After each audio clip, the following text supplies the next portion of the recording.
one of the most exciting models to work with. Okay. So the business model is probably the single most important organizing principle in all of business. And if you think of the great wealth that has been created throughout the history of business, organizations that designed innovative new business models were the ones that became household names that your grandmother knew. Okay?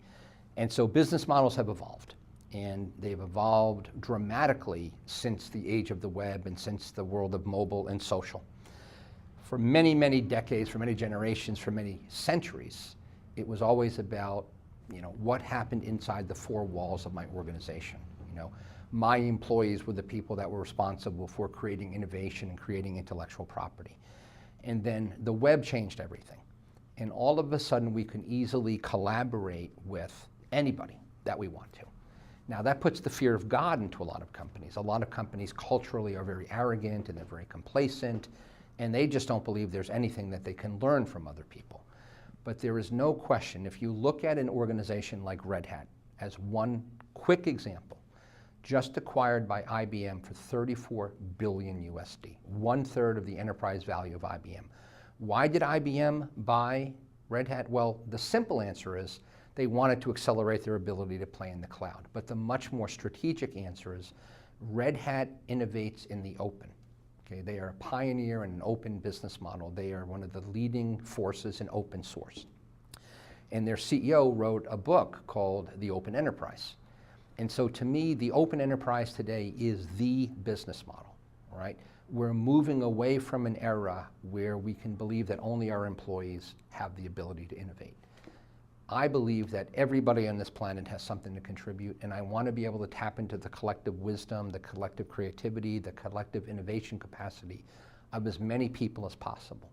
And so open business models allow that to happen. What's amazing, and I think it's a very important thing for Silicon Valley to understand, is that a lot of the business models that I'm sharing with my students, both in my classroom and here at the hackathon, have not originated in Silicon Valley. I'm talking about Chinese companies like Xiaomi, which is a company that is ostensibly a phone manufacturer. But there's so much more than that. They're a company that is all about the Internet of Things. And their business model has empowered even their engineers to go off and without any permission at all, make venture capital investments of up to 3 million USD in startups to begin to build out their ecosystem. Haier, which is a appliance company, they make refrigerators and washing machines and dryers, has this massively, radically innovative business model where within the organization they have some core platforms, but then they have all of these micro enterprises where every one of their employees is basically told, you are the CEO of your own enterprise. Figure out how to create value within our massive ecosystem. Atlassian, an Australian company that uses hackathons to do everything from hire employees to onboard employees, to bring in innovation from the outside world and their own people to continue to build their product sets and create new products. And then finally, Waze, right? Waze was an Israeli company. They were acquired by Google. Everybody that drives and cares about commuting in traffic and wondering about being pulled over by the police or where construction is uses Waze. Waze is a social map. Waze leverages 300,000 citizen drivers to keep its map completely up to date. When Waze was acquired by Google, it had 11 employees. It was acquired for 1.1 billion USD.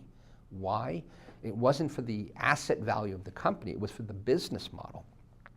And then the last one I'll mention is, in the world of consumer, right? So we have direct to consumer now. So somebody like Dollar Shave Club, right? A very open business model, and they were bought by Unilever for over $1 billion, again, to teach Unilever how to create these new next generation business models. So the business model is the durable form of competitive advantage, right? The underlying products and capabilities, they're going to be turned over constantly. So when I think about business models, to me, this is where I want my students, my mentees, the startup boards that I'm on, the founders, this is where I want them to put most of their energy. Okay? Great. So that's one.